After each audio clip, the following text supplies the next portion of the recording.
You're about to see the home warranty trap that nobody warns you about before you sign up.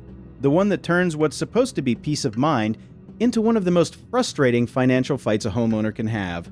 6 specific tactics, all legal, all buried in contracts millions of Americans sign every single year without ever reading past the first page. None of these require a single lie to be told out loud. They just require you never noticing the fine print until the exact moment you need it most. Before we get into it, if you're new here, hit the like and subscribe button and turn on that notification bell, because I break down exactly how these systems are built to work against you, so you can protect yourself before you're the one filing a claim that mysteriously gets denied. By the end of this video, you'll know exactly what these companies count on you not noticing, and I'll give you 5 habits that protect you whether you already have a home warranty or you're thinking about buying one. I promise you, if you've ever owned a home warranty, at least one of these has already happened to you, or come extremely close. Let's start with number 6. At number 6, the coverage cap you never noticed, buried in a section of the contract most people skim right past on the day they sign up. Here's how it actually plays out.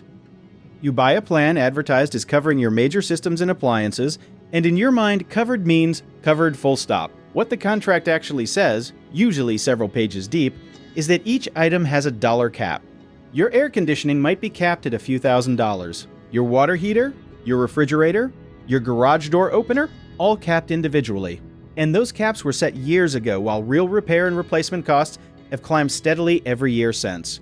Even worse, some contracts also apply a separate annual aggregate limit across everything combined, meaning even if you have multiple legitimate covered failures in the same year, you could hit a total ceiling long before your last claim ever gets filed. One homeowner in the Midwest described exactly this pattern after their central air system failed during a summer heat wave.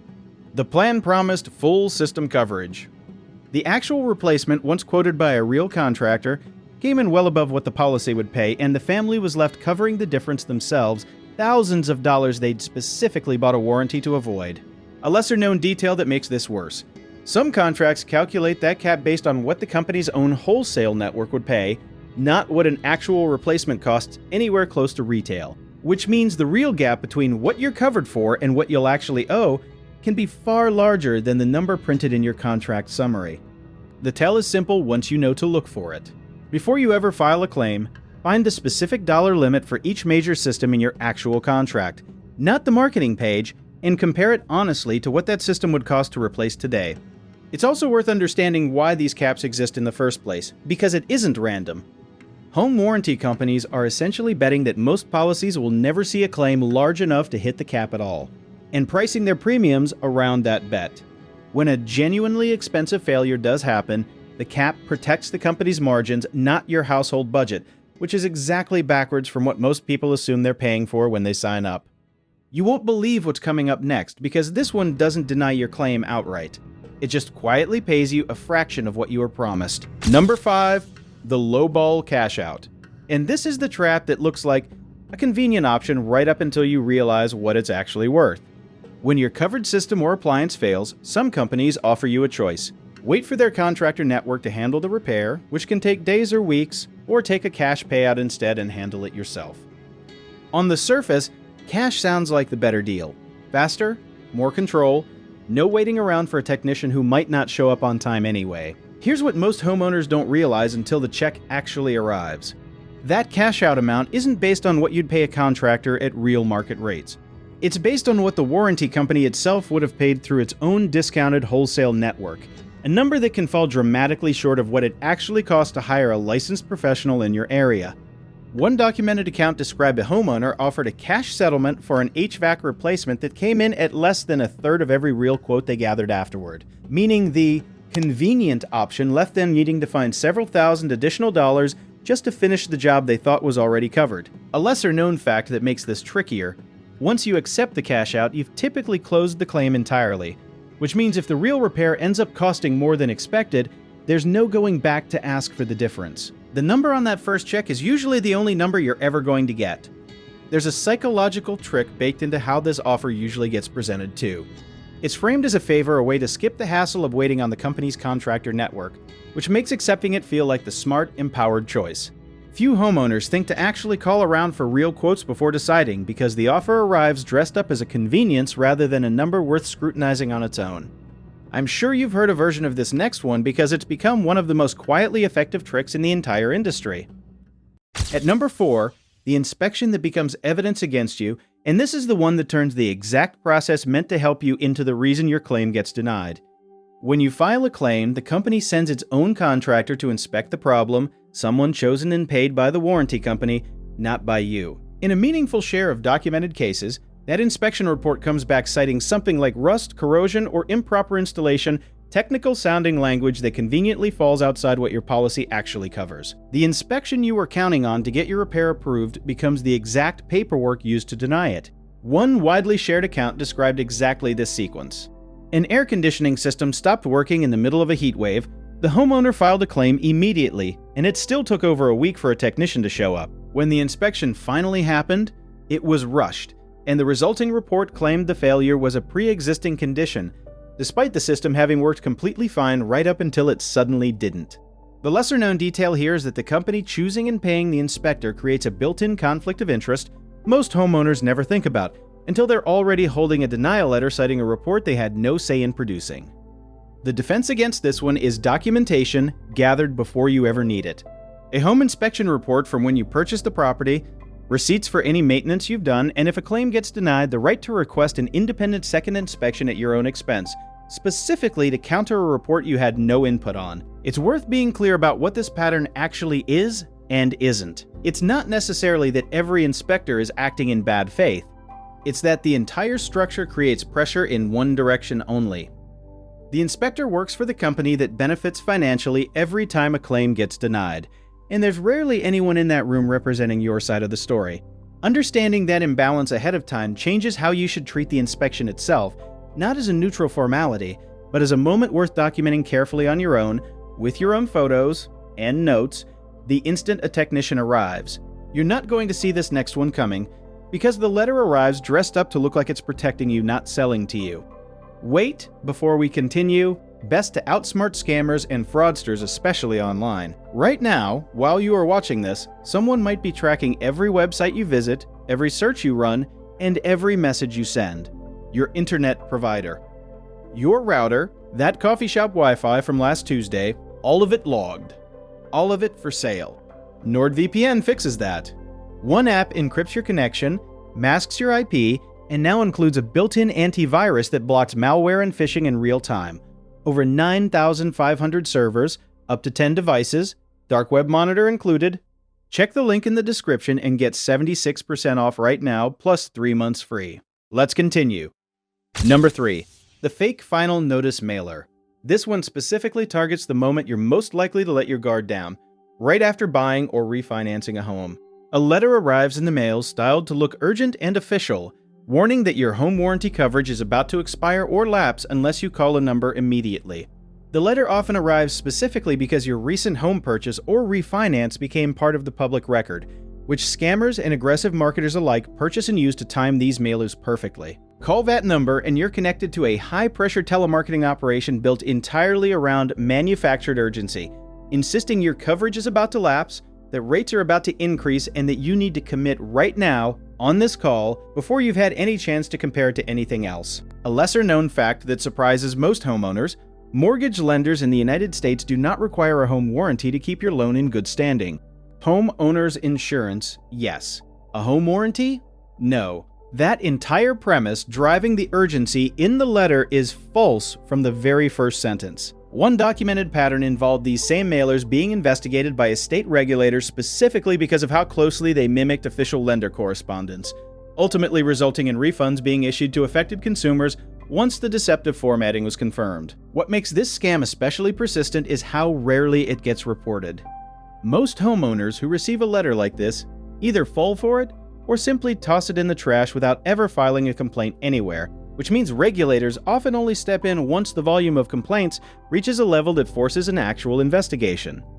Every unreported letter is one more that keeps circulating, timed perfectly to the next wave of new homeowners and refinances. You'll be surprised by the next one, because it doesn't happen when your system breaks.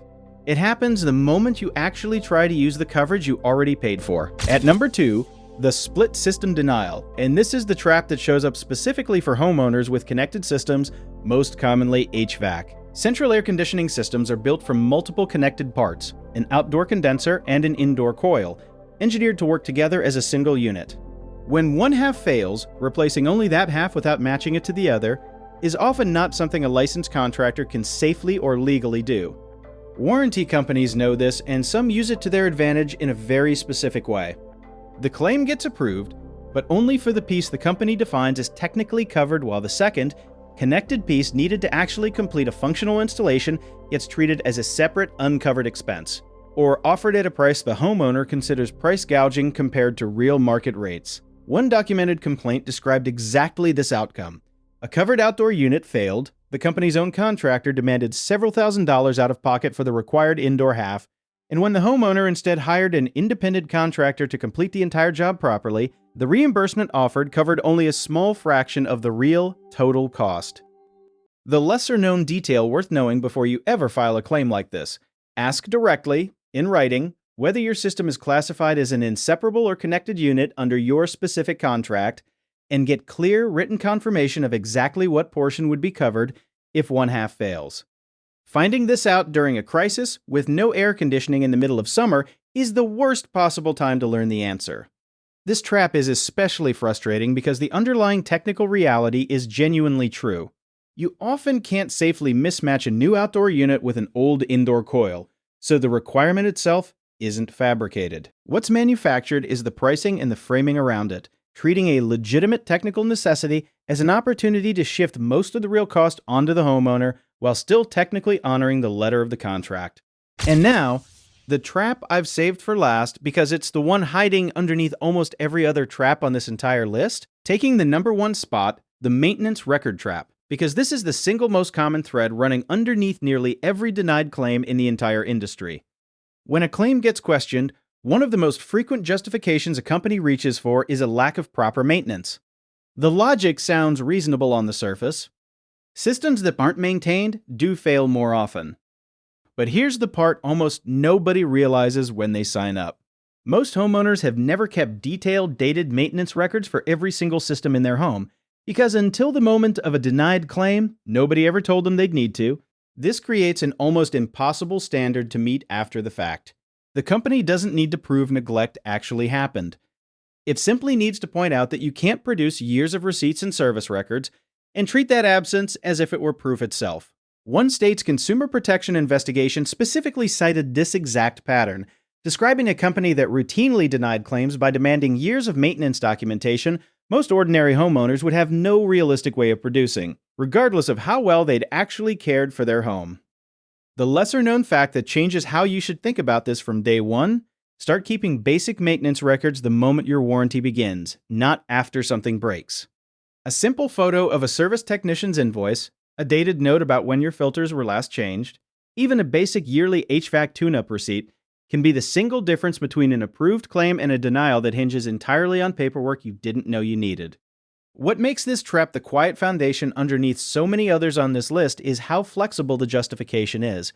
Almost any claim can have a lack of maintenance argument attached to it after the fact, since almost nobody keeps perfect, comprehensive records for every appliance and system in their home over years of ownership. That flexibility is exactly why this reason shows up so often, not because homeowners are unusually careless, but because the standard being applied after a claim is filed is rarely the same standard anyone explained clearly before you signed up in the first place. 5 ways to protect yourself. Here's the good news. You don't need 6 different defenses for 6 different traps. These 5 habits protect you against almost all of them at once. 1. Read the actual dollar caps before you ever file a claim, not after. Find the specific coverage limit for each major system in your real contract and compare it honestly to what that system would cost to replace at today's prices. If the gap is large, know that number going in rather than discovering it for the first time during an emergency. 2. Keep basic maintenance records starting the day your coverage begins.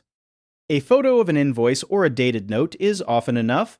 This single habit defeats one of the most common denial reasons in the entire industry before it can ever be used against you, and it costs nothing but a few minutes a year. 3. Never trust an urgent mailer or a robocall pressuring you to act immediately. Legitimate coverage changes don't require a same-day decision, and a home warranty is never required by your mortgage lender, regardless of what an urgent-sounding letter claims. If you want coverage, seek it out on your own terms and timeline. 4. Get connected system coverage confirmed in writing before you need it. If you have a system like HVAC where components are physically linked, ask directly what happens if only one half fails, and get the answer in writing while everything is still working fine, not while you're standing in a hothouse waiting on an answer. 5. If a claim is denied, request the specific inspection report and consider an independent second opinion. You're allowed to see exactly what justification was used, and a report from an inspector with no financial stake in denying your claim can carry real weight in an appeal, especially when paired with your own documentation from day one. That's the home warranty trap nobody warns you about, 6 specific tactics hiding in plain sight, and 5 habits that protect you whether you already have coverage or you're still deciding if it's worth it. None of this means every home warranty is a scam. It means the fine print matters more than the sales pitch every single time. If this changed how you'll read your next contract, hit that like button and drop a comment telling me if any of these has actually happened to you. Share this with anyone in your life who has a home warranty right now, because most people won't find out how their coverage really works until the exact moment they need it most. Like and subscribe, and turn on notifications, because there's always another piece of fine print worth knowing about before you're the one stuck arguing over it. Stay sharp, stay safe, and watch the next video.